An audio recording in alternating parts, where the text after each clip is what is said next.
is a production of DallasCowboys.com and the Dallas Cowboys Football Club. How about them Cowboys? Yeah! Go Cowboys!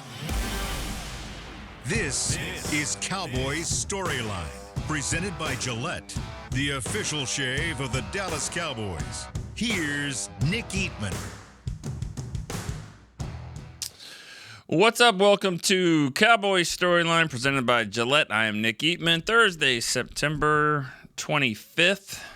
Make sure I don't break the mic here. I don't think Chris Bean would be too happy about that. I think there's a couple more podcasts to go after this show here today. So, but no show is going to have as many callers as this one will. You guys will call in 888-855-2297. I already have a couple callers on the line. We're going to talk Cowboys, Packers. Micah Parsons coming back to town. Micah doesn't think he's going to get booed. That's funny. That was real funny, hearing that he thinks Dallas loves me, and he thinks that it's going to be pretty favorable ovation for him when he comes back. That's funny. All right, Davian in Illinois. Let's get it started. What's up, big dog? What's going on? How you First doing? Up, lead off spot. I ain't never done this before, so hey, got to bring energy. Let's get it. Yeah, you gonna bunt? You gonna bunt for a single, or are you gonna try to just hit one over the fence? I'm swinging for the homer. That's what we do around here. We don't do no bunts. We go straight. Straight deep. No small ball. What do we got? Yeah, girls like the long ball. All right, Davian. Let's go here. Let's go. Come on. Oh man, just excited. I know this week is gonna be interesting. We got MP coming back, and at the end of the day, it's just another game. We got to go get it, and honestly, I think Dak and them should be able to do something. So can't go in afraid. We just got to go handle our business and go get a win. Yeah, that's all you can do. You know, I mean, do you think they can? You think they can win this game? Come on, Nick. You know me. I'm always gonna root for the home team. Okay. I mean, at the end of the day, we not scared. We not Cowtown. We gonna get us a win, and we're gonna shock the world. All right. Why not? All right. Why not? Why not? I'm fine with that. All right, Davian, appreciate that. Let's keep it going here. Let's go. Gary in New Mexico is next. Hey, Nick, I got a good Dallas-Green Bay trivia question for you today. All right. Okay, 1982, second-round playoff game, a forgotten classic, Tom Landry's last playoff victory.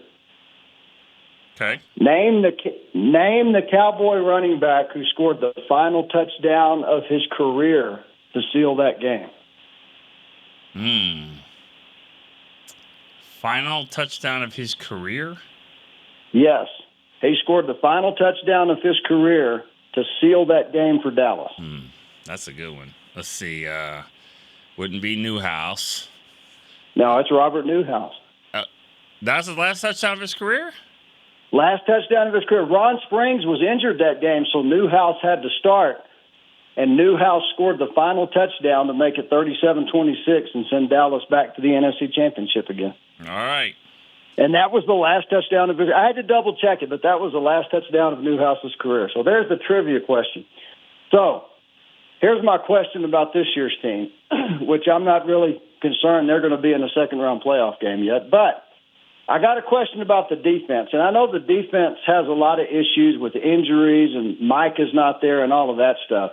But I heard somebody saying the other day, I don't remember who it was, but they were talking about the defensive ends look like they weren't trying to do any pass rush moves, like they're just engaging linemen. So my question to you, and then I'll hang up and listen, do you think the Cowboys' defense, part of their problem might be that they're so hyper-focused on stopping the run that it's hurting them in pass defense? That's a good question. All right. Thanks for the call, Gary. I like that. No, first of all, before I answer that question, I just want to say about Robert Newhouse. I was thinking of a different play that he had in 1983 touchdown. I was like, so that couldn't be Newhouse because he scored in 83, but he didn't. He actually forced the fumble, which I think is amazing for a guy that's 11 years into his career playing fullback, that's running down on kickoffs and forcing fumbles for touchdowns. He didn't actually. I think Michael Downs might have picked that up and scored. But So yeah, great question there, Newhouse. And by the way, for someone that started working here when I did, Newhouse was in the operations department, football ops, and he had different roles with the team.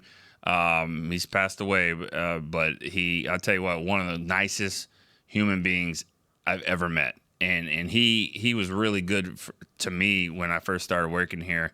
I love that guy, Robert Newhouse. So anyways, I just wanted to make sure and say that.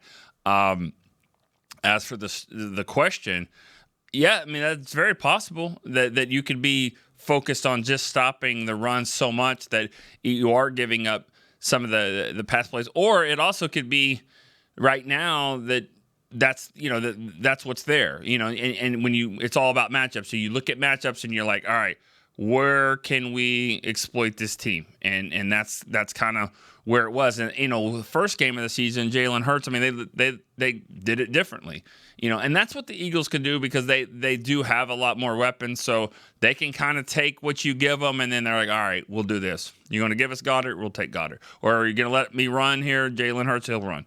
So they have more opportunities to do that than other teams.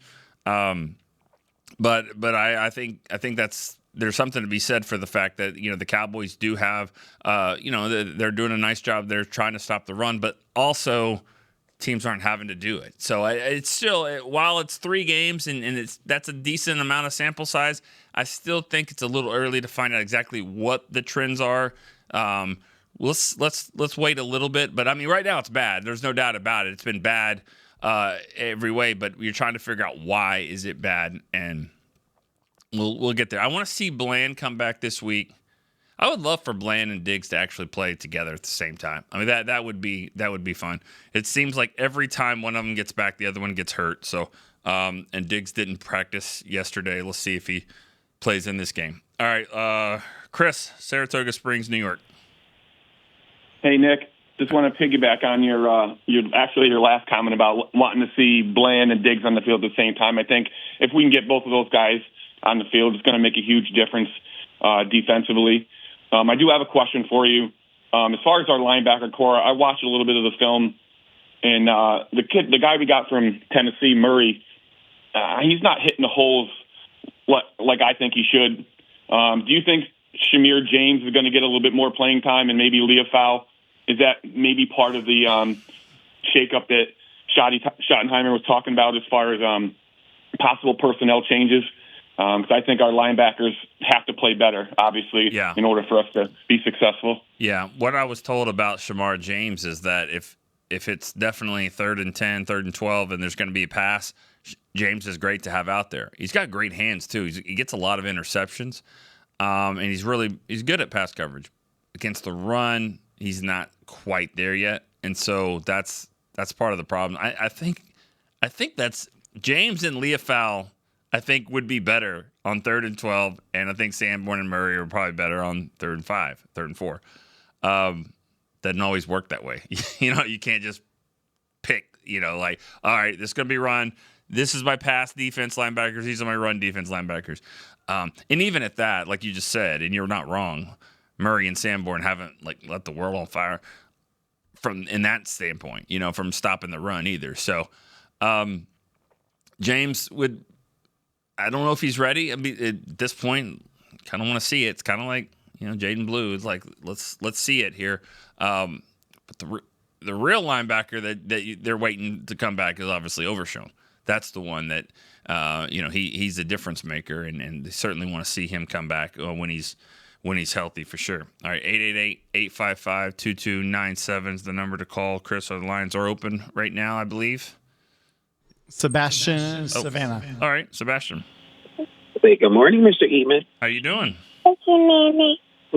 Here with the 2-year-old, feeling real good. Everything's great. How you doing, Mr. Eatman? I'm good. Okay, so we're going to start the day off right. Listen here, guys. We're going to win this game. Since we're dealing with the kids right now, we're going to take the Disney and we're going to give them the Monsters, Inc. for the score, 23-19. We all know who Micah Parsons is. He's going to come in here very emotional, very aggressive. And I think we can use that to our advantage. I watched all of their games. He's not physically fit just yet. So I think that this is our best time to actually get to Green Bay, lean on the run, and listen. I trust in anybody who can drop an S-bomb every single interview they do. So I'm going to believe in Mr. Brian Schottenheimer, and we're going to get it done 23-19. You guys have a great day. All right. Appreciate it.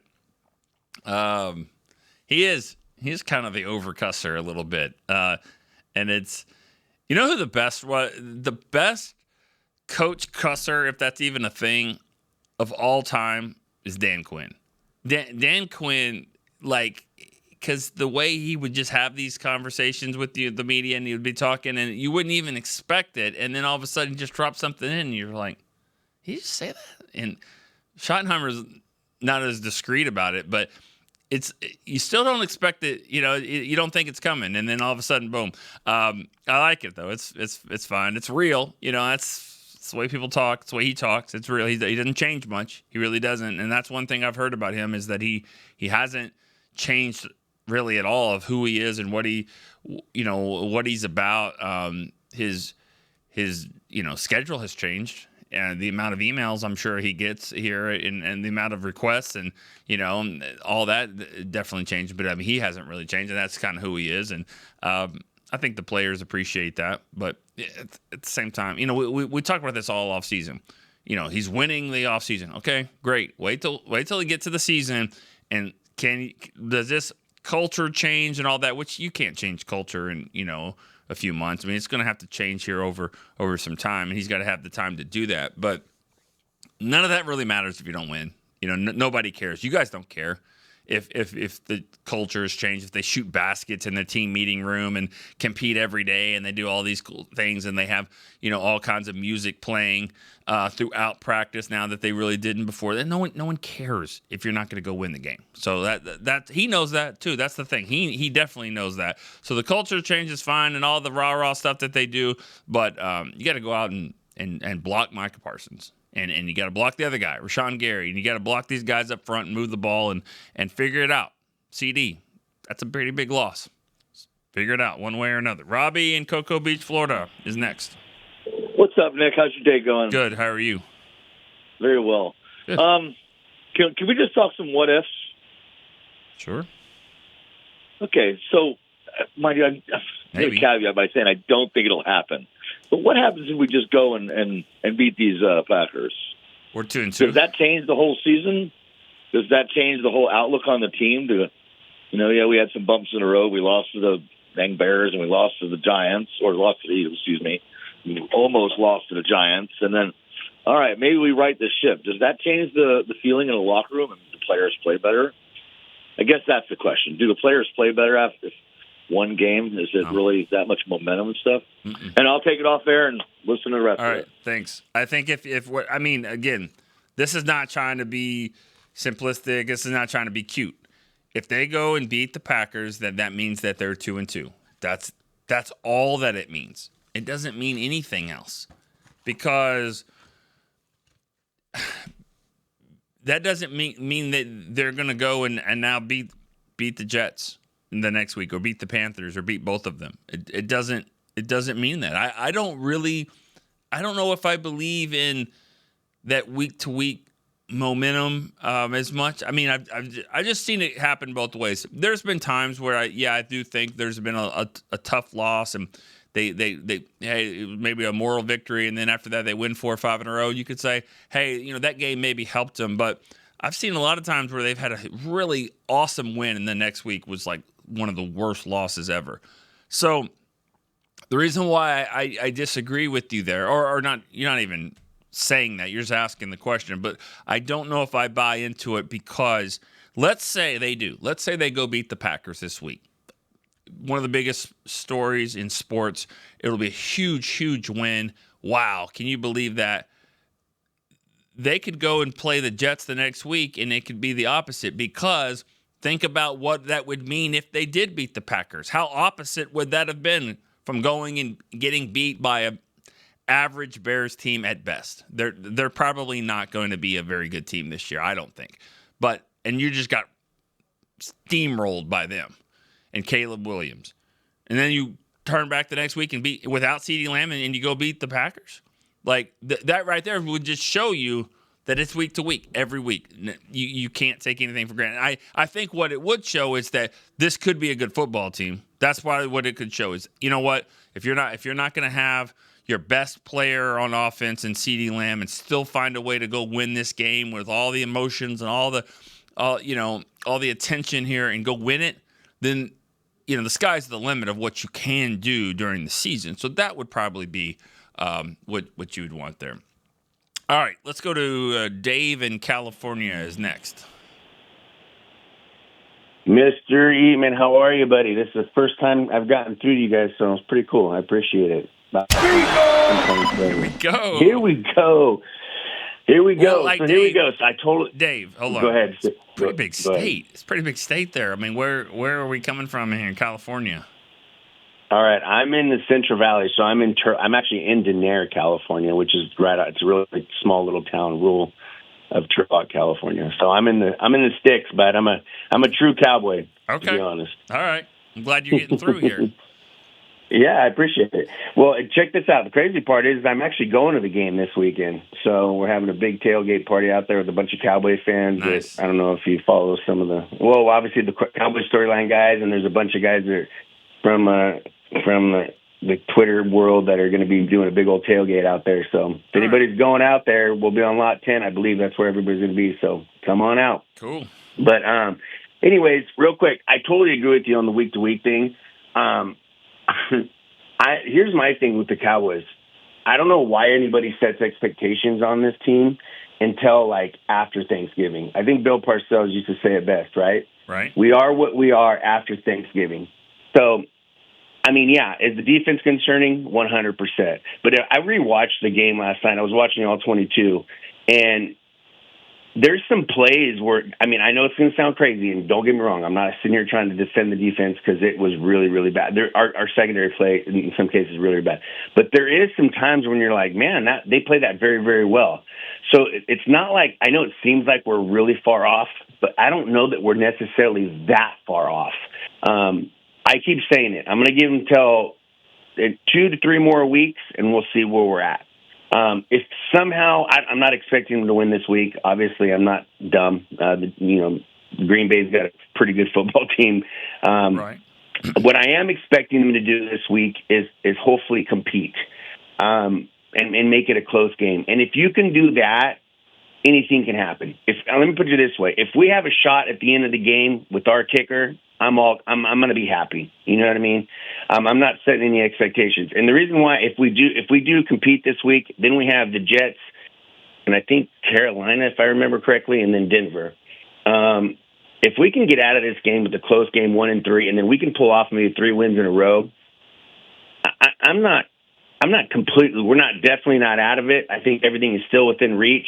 You get a little bit of confidence back. You get CD back. You get BB back. You get Tyler back. Now the momentum's kind of starting to change. Defense might be playing better by then. So for all you Cowboy fans out there trying to be all negative and disappointed, you guys can jump off if you want, but I'm all in. I'm like you, Nick. I'm week to week. We'll see what happens this week, but I'm pretty pumped up about it. I appreciate you guys. All right, Dave. Thank you. I love it. Thanks for the call. Good luck traveling this week and have fun at the game. And you have one game kind of to change there in your schedule, but for the most part, I know exactly what you're saying. You're right. If they lose this week, they'll be 1-3, and that's expected as far as losing this week. I think if most people were being honest about the schedule, they'd probably say 3-1 or 2-2. Just depends on how optimistic you were. But let's say it is 1-3. You got to go beat the Jets. The Jets that's going to be a tough game. I mean, at the Jets, you got to go beat the Jets. You got to go beat Carolina. Then you got to beat Washington at home. They'll be coming in here. Then it's at Denver, Arizona at home, bye week at the Raiders.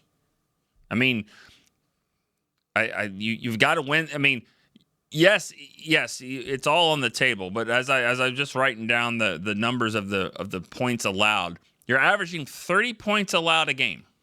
That will be. You'll be, if you do that all year long, you're going to be having a really good draft pick. A very good draft pick. So that's got to get fixed for sure. Let's go to break real quick on Cowboys Storyline. I'll be right back after this. Cowboys fans, when it comes to navigating the ever-changing world of tax, your business needs a partner it can trust to tackle even your biggest tax challenges. Ryan is the largest firm in the world dedicated exclusively to business taxes. Our team of tax professionals has local expertise in all areas of tax and can help you uncover savings opportunities you didn't know you had. Learn more about how Ryan can improve your overall corporate tax performance by visiting Ryan.com. Ryan, the official tax partner of the Dallas Cowboys. Crown Royal and the Dallas Cowboys are bringing back the Royal Rig for Season 2. See it in action at AT&T Stadium on Thanksgiving Day, where the Dallas Cowboys take on the Kansas City Chiefs, and around Dallas on November 26th and November 28th. Visit crownroyal.com to see where else the Royal Rig is stopping this NFL season. That's crownroyal.com.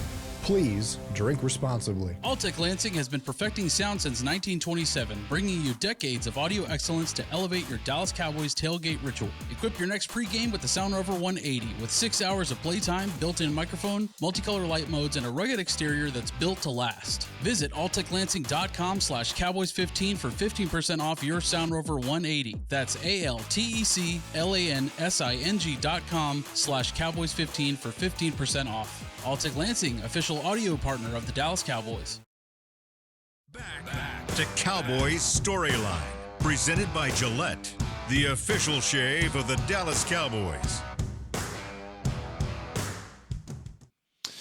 All right, this segment is presented by Yeti. Officially licensed Yeti Cowboys gear is available at Stadium Pro Shops concession and on Yeti.com. All right, let's go to the phone lines here. Champ, Nebraska. Hey, Nick. Good morning. How you doing? I'm well, man. I hope you are, too. Doing great. Hey, got a question about Shoddy.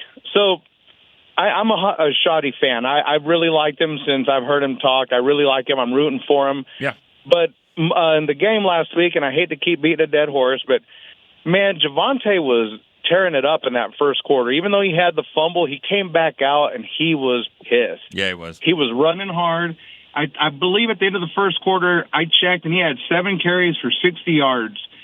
Winds up the game, or at the end of the game, with 10 carries for 69 yards or something. I believe I'd heard that Shoddy was the offensive coordinator back in Seattle when Russ and Marshawn in the Super Bowl, when they kind of probably should have ran the ball, but they wound up throwing, costing them the game. I'm not sure if that's positive or not, but if it was, and with what we're seeing, he gets a great running game going. Does Shoddy kind of outsmart himself and go, okay, I've got them on the on their heels. Now it's time to throw the ball. When he could just keep running the ball, it's working. Keep doing that. And for my prediction for this week, I don't know why. It might be the homer in me, but I feel like this is a game that everybody thinks the Cowboys are going to get smoked, and somehow they pull it out. So I'm going to say a 1-point win. I don't have a score prediction, but I think Brandon Aubrey wins it somehow. Okay. With that, I'll hang up. I'll wait for a response, and I hope you guys have a great week. All Stay right. blessed. Thanks. And just to answer your question or your thought there, yes, that is the homer in you. And there's nothing wrong with that. That's glass half full. I've seen it happen before. I've seen games like this where we had no shot, and it's the NFL, and it happens. So that's what you're seeing. It's what you're hoping for. It's going to be a challenge. There's no doubt about it. I'll just be honest. On Wednesday, or it's Thursday now, I'm not picking the Cowboys to win the game. I don't see it. I don't see it happening. I know what you're saying though. Like nothing is going to be shocking anymore. So I could see it happen. But again, that 30 points a game. And going up against a Green Bay team where they came in here just 2 years ago, and I still don't know who those receivers were, but every one of them was running deep and touchdowns, and they were just a better football team. And number 2 seed versus the number 7 seed at home, they hadn't lost a game, like 16 straight, and it was just ugly. It's the worst loss that I've ever covered with the Cowboys being here. This is my 27th season. And if you ask me what's the worst loss, it's that one. That is the number 1 worst loss ever, is the Green Bay wild card game last 2 years ago. That's it, because it was over at halftime. It was over at halftime. I mean, it was there. I think they were down 21-0 or something like that, and had a shot maybe to go score and then get the ball to start the second half, and they threw like a pick six, and it was over. I mean, but and funny, I looked at that score just the other day and saw I forgot it was a 16-point loss. It didn't feel that way, you know. Ferguson had like 2 or 3 touchdowns in the game, but it was kind of hollow, kind of like last week. You know, it's a lot of catches there, but they didn't go for anything. All right, let's go to Rick, Webster, Massachusetts. Hey, Nick, how you doing? Good. How are you? I'm good. Yeah, with that caller from California, can't remember his name, but I'm also going to be at the game too. And Cowboys Cave is the YouTube channel that a bunch of Mike tagging them.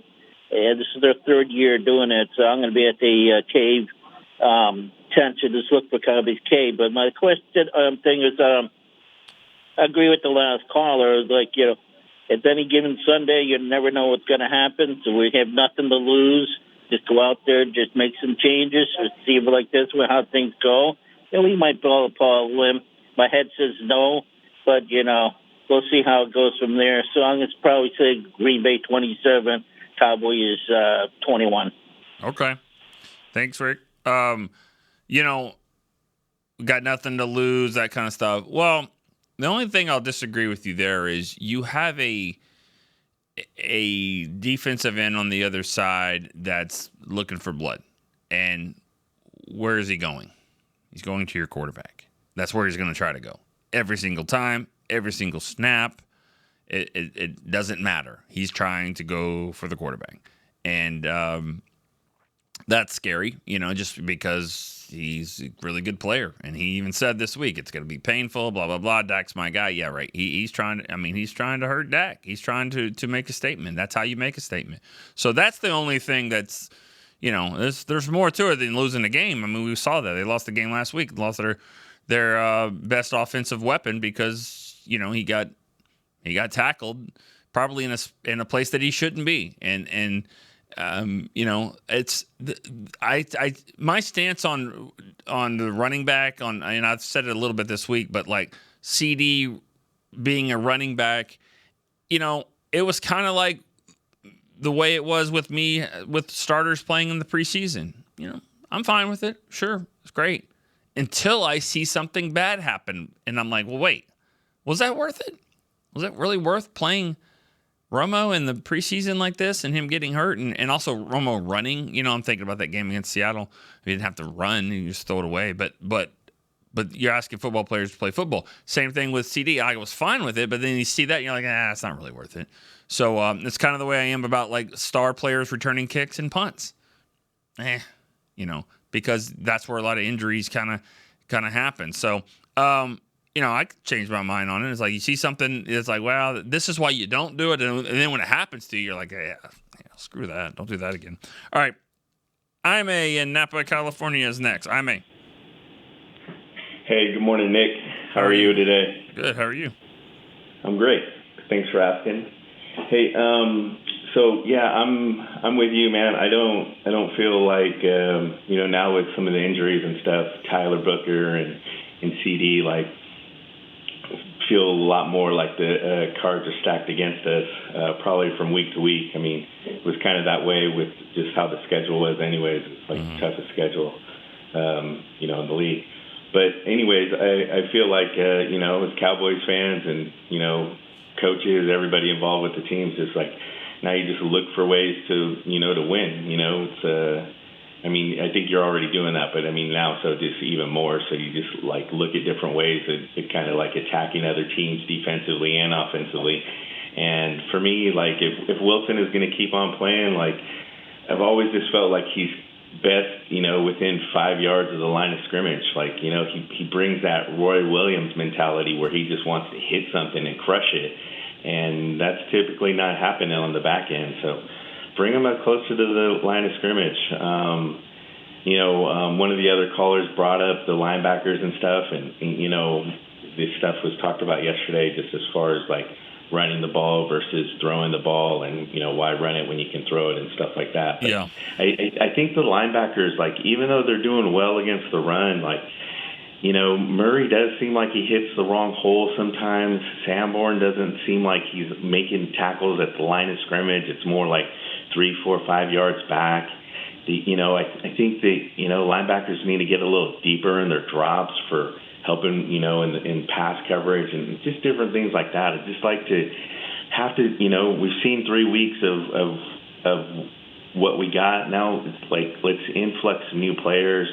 I know a lot of people have been pounding the desk for Jaden Blue.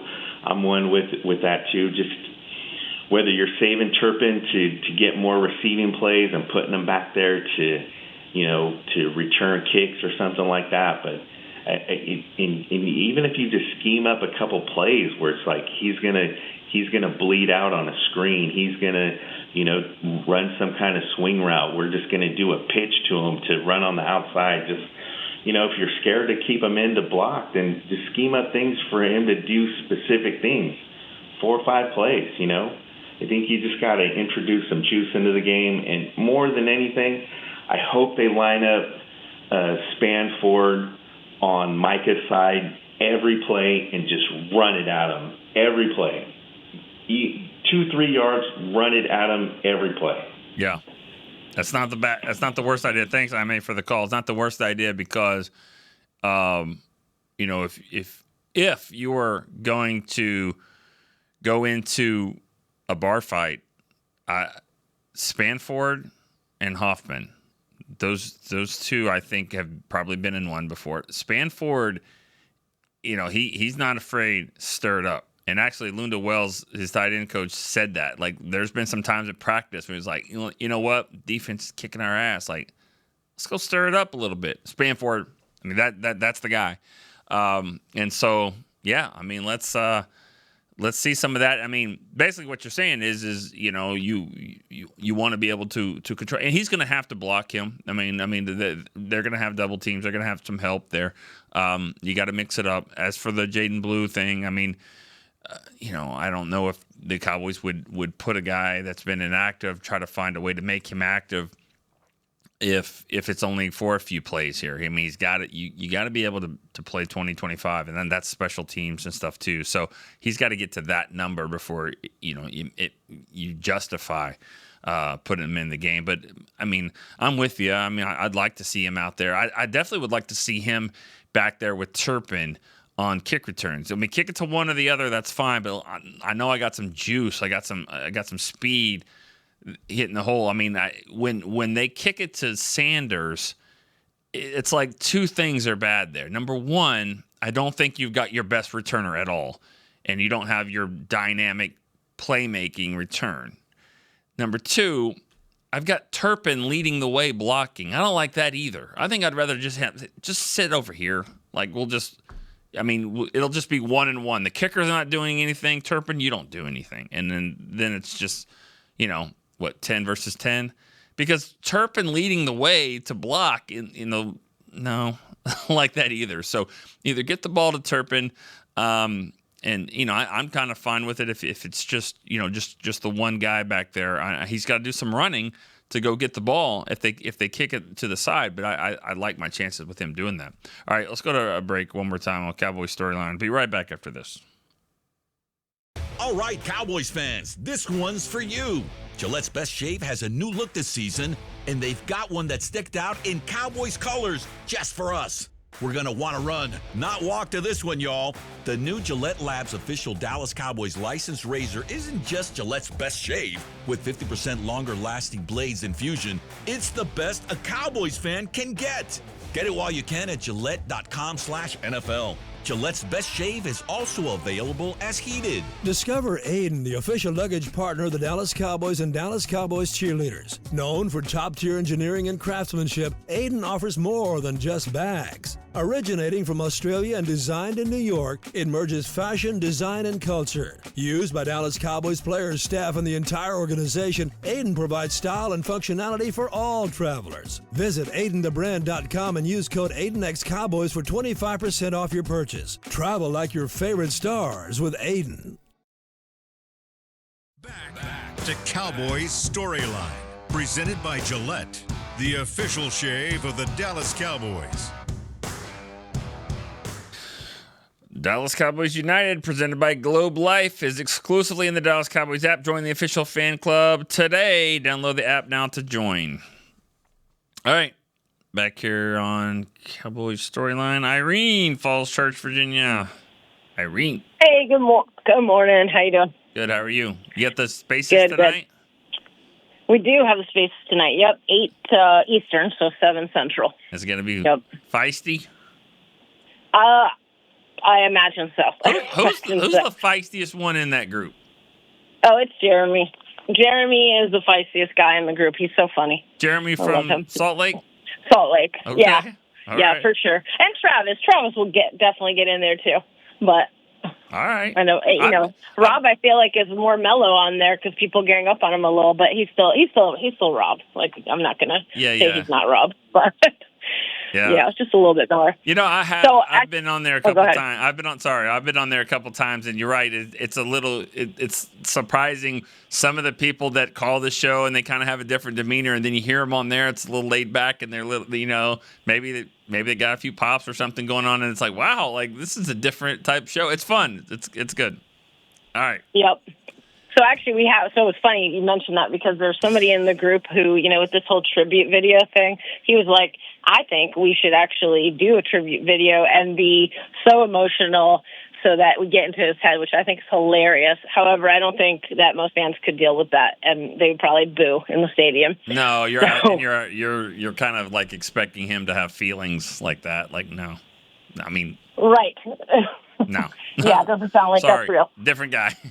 No, he's not. Yep. He's not built that way. But I like the idea, though.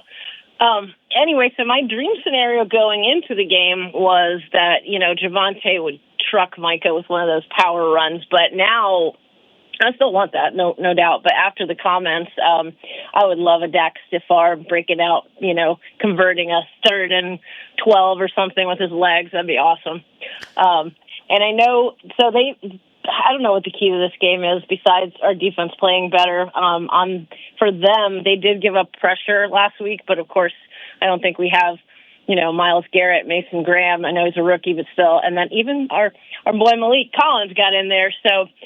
But maybe we can have a get right game with the line with Clowney. I don't know. Solomon Thomas, we'll see. But my score prediction isn't a great one. I think we're going to lose something like, 34-24. So, all right, that's it for me. I hope I'm wrong. Bye. Sure. All right. Good stuff. Let's just keep it going. We got William, Beaver Falls, West Virginia. What's up? Hey, Nick. Now, according to the Beamer, I'm the OG of the OG. So yeah. you might have to actually create a separate category for senior storyline guys. I don't know. I don't know if you might want to implement that or not. I like that. They do that in the Hall of Fame. I mean, you got your Hall of Famers and you've got your old time. I don't like saying old time. You're not even as old as me, but probably. But no, yeah, the guys that go way back, and there's a few of those. There's a few. I think Steve in New York is another one. If it's the same now, Steve from New York could be a billion of those, but I think it is the same. But yeah. Now Nick, I'm 56, so I think I'm probably older than you. I've been a Cowboys fan since '77, and I catch a lot of grief from some friends of mine who say that you and Nick are the only guys who can remember these past Cowboy backups that nobody else can, like the Fred Cornwells of the world. But hey, nice. It's the talent we both have. Yeah. Wait, hold on. Air quote that word talent because, I mean, it doesn't get me too far except for when Gary or Steve call in with trivia questions, which I love, by the way. I know, right? You remember that time I called that one time and I said, who was the guy that had 5 sacks in one game and stumped everybody? I said it was Jim Jeffcoat because I remember him doing it in RFK. Everybody's like, wow, that is true. That is what happened. Yeah, I wouldn't have got that one again. I don't remember that one. I do, but I remember Joe Theismann said, too, he said, all I know is that Harvey Martin, who was one of my favorite guys, I'm always trying to get in the Ring of Honor, had retired. I had no idea who 7-7 was, but he found out who it was. He found out, yeah, for sure. Was that the game where it was his birthday and he threw like 5 picks? Well, no, that was a Monday night game, I think. Okay. It was in November, but, yeah, again, I'm old, but I will have to say, you might have to mark this down. I'm going to have to eat crow because the last time I called, I got on record that I never thought Jerry would trade Mike, and I was wrong. Yeah. I'd have bet the mortgage on it. If I'd have bet the mortgage on it, I'd be down at the soup kitchen. So Yeah. it's a good thing I didn't do that. All right. But now my question is, how do you think Ezaraku, who I really have a lot of hope for, do you think a lot of his struggles this year have been just adjusted to the speed of the pro game versus the college, or do you think it's kind of like a weight thing? Because I've really got a lot of hope for him. So that was kind of my main question about, because that Bear game was so bad. I'm trying to get it out of my system. Yeah, I think. Thanks for the call. Always, man. Appreciate it, Thanks, Nick. William. Appreciate it. Love talking to you. I think with Ezaraku, I think it could be a little bit of both because the speed of the game is really more about when you're thinking a lot. You're thinking, you have to think about what to do here and there. And now the game is just faster than you're used to. So that's part of it. But also, I think it's a size thing. I think it's just strength, upper body strength. These guys are good. These offensive tackles are good. They know how to hold you. That's the thing. Like, they know how to hold. Don't get it twisted. They hold every play. They know exactly where to hold and grip you, and you can't go anywhere. And that's where he's got to get better at that. He's got to get better with his hands as far as making sure get those hands off of me. You cannot hold me, and so that's just something he's just still learning. He's just learning how to play the NFL game. He's got the moves. I think he's got the quickness and all that. He's got to get some of that strength. He's got to get that technique down, and he needs to play football. That's the best way for a guy to get better at football is to play football. And he's going to get there. But let's not forget the first season for DeMarcus Ware. Like, he had 4 sacks going into Christmas Eve against Carolina. He had 4 sacks for the year. He was the 11th overall pick. You think people weren't chirping about that? Then he got 3 in one game against Carolina, 3 forced fumbles too, and then he got a sack the next week, finished with 8, tied for the team lead, and then the next thing you know, he had a Hall of Fame career. So my point is that it takes a little bit of time to figure it out. All right, last caller, Randy in Texarkana, Arkansas. Randy, let's go. Let's talk about buttered sausage, where it comes from, what it does, why it's doing what it's doing. Okay. That's a Nick Nolte right there. Look it up. You'll like it. All buttered right. sausage, Nick All right. Nolte. I'm just calling in real quick to tell everybody to do a Aaron Rodgers and just relax. I think we're going to have a 3-section season. You've got the first section of the season is new people, new learnings, all that good stuff. So let's just breathe and get through it. The second section is going to be where we start getting our players back, but they're going to need time to get back and start doing what they're doing.